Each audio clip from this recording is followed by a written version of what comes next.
वकील बहू। जनक पेशे से एक बहुत अच्छी वकील थी, लेकिन कहते हैं ना, बहू कितनी भी बड़ी तोप क्यों ना हो, सास के सामने तो भीगी बिल्ली ही होती है। अरे जनक, क्या बात है? आज रोटी नहीं मिली अभी तक। ये तेरा कोर्ट नहीं है जो आज फैसला ना हुआ तो कल की तारीख मिल जाए। रोटी तो रोज वक्त में चाहिए। हाँ। माँ जी, रोटी तो कब की बन गई। मैंने आपको कहा तो खाना खाने के लिए, आपने शायद सुना नहीं होगा। ओहो हो, जज नहीं हूं मैं तेरे कोर्ट की, सास हूं सास। कोई दलील फालतू की मत देना यहाँ। बहुत जानती हूं मैं इन वकीलों को। अपनी बात ऊपर रखने के लिए झूठ बोलने में जरा भी नहीं सोचते। तभी वहां जनक के ससुर आ जाते हैं। अरे भाग्यवान, क्यों बेचारी के काम को कोसती रहती है हमेशा। मैं भी तो था वहां जब ये आई थी तुझे रोटी खाने को बुलाने के लिए। सास को तो अब गुस्सा आ जाता है कि कैसे किसी ने बहू की साइड ले ली। अरे वाह जी वाह।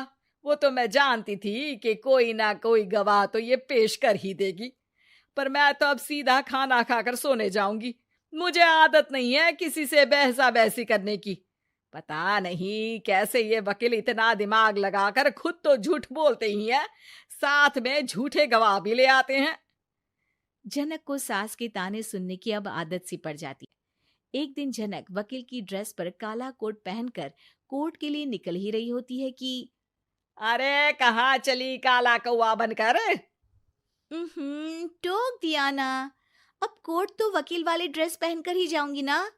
वाह भाई वाह, दामिनी तो मैंने भी देखी है। सन्नी पाजी ने ऐसा ही कोट पहना था और कहा था कि तारीख पर तारीख, तारीख पर तारीख। मतलब कि कोई बात करनी है तो बोलिए, वरना वक्त नहीं है मेरे पास खराब करने के लिए। अरे पता नहीं तुझ में क्या देखा मेरे बेटे ने, सारा दिन वकीलों वाली बहस करती है, भोली भाली सास के साथ।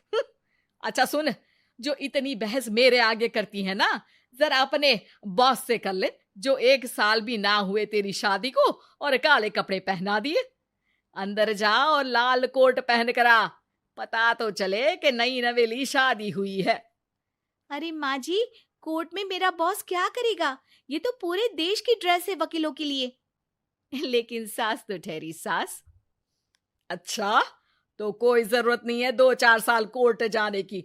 शादी थोड़ी पुरानी हो जाए तब इजाजत दे दूंगी मैं तुझे काले कपड़े पहनने की।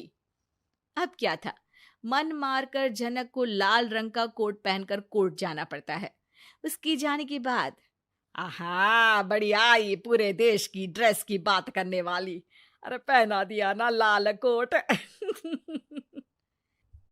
अब सास आए दिन या तो जनक को उसके काम का ताना देती, या फिर उसका काम छुड़वा देने की धमकी। तंग आकर एक दिन जनक पति से कहती है, मैं सोच रही हूँ कि कोर्ट जाना बंद ही कर दूं। अरे क्यों यार, इतना अच्छा करियर है, क्यों छोड़ने की सोच रही हो? अरे लाल रंग का कोट पहनकर जाना पड़ता है। हर बात पर सास ताना देती है कि वकील तेज होते हैं, सवाल जवाब करते हैं, झूठी दलीलें देते हैं। अरे तो ठीक है ना, वो जो कहती है अपनी समझ से कहती है, लेकिन तुमको तो पता है ना कि सच्चाई क्या है। जनक को पति की बात से हौसला मिलता है कि तभी घर पर कुछ लोग आ जाते हैं। अरे आइए पंच साहब, कैसे आना हुआ? अरे भाई साहब, सुना है कि आपकी बहू वकील है। तभी वहां सास आ जाती है। हाँ है तो, लेकिन क्या हुआ? फिर कहीं बहस कराई क्या? अरे हम तो खुद दुखी है उसके व्यवहार से। अरे भाभी जी, आपको तो पूरा मोहल्ला जानता है कि आप कितना बोलती है। फिर हम यहाँ बहू रानी की कोई शिकायत नहीं, बल्कि अपनी परेशानी लेकर आए हैं। ससुर जी खुश हो जाते हैं। हाँ हाँ, मैं अभी बहू को बुलाता हूँ। जनक वहां आती है, सबको नमस्ते करके बैठ जाती है। बहू रानी, हमारे गांव में बड़ी मुसीबत आ गई है। अब तो पूरे गांव की जिम्मेदारी मानो तुम्हारे कंधों पर है। अरे ना ना, इससे तो घर की जिम्मेदारी पूरी नहीं होती, ये गांव की जिम्मेदारी क्या लेगी? भाभी जी, आप चुप हो जाओ। यहाँ पढ़े लिखे लोगों की बात हो रही है। आप जाओ, जरा रसोई से सबके लिए चाय लेकर आओ।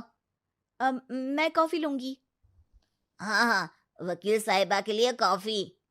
सास सर पैर सब पटक कर वहां से निकल जाती है। बहू, गांव में पानी नहीं आ रहा है, पड़ोसी राज्य ने हमारा पानी रोक रखा है। इसका मामला तो बड़े कोर्ट में चलेगा पंच जी, लेकिन ऐसा क्यों? वो राज्य हम लोगों से पानी के पैसे मांग रहा है। अब आधे गांव में पानी की सप्लाई खत्म हो गई है बहुरानी। अच्छा पंच साहब, बात गांव की है तो मैं जरूर केस लड़ूंगी। यहाँ एक बार फिर सास की एंट्री हो जाती है।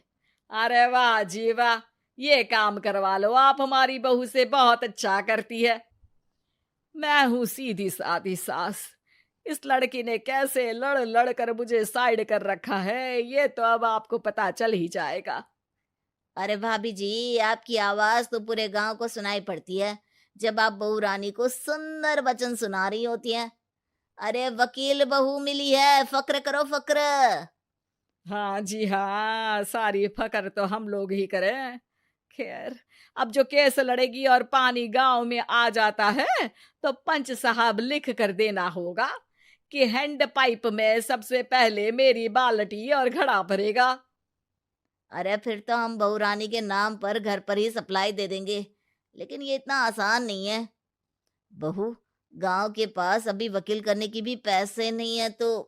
अरे पंच साहब, ये मेरे गांव का मामला है, मैं आपसे एक भी पैसा नहीं लूंगी। सास को बहू की बात पर गुस्सा आ जाता है, लेकिन सबके जाने के बाद झनक मन लगाकर गांव की परेशानियों को दूर करने में लग जाती है। और वो दिन भी आता है कि झनक केस जीत जाती है। अरे आज तो प्लम्बर आकर घर तक पाइप लगा गया है। खुश हो जाओ, मेरे कारण तुम लोगों को घर के अंदर ही पानी मिल जाएगा। हमें उम्मीद है कि आपको हमारी ये कहानी पसंद आई होगी।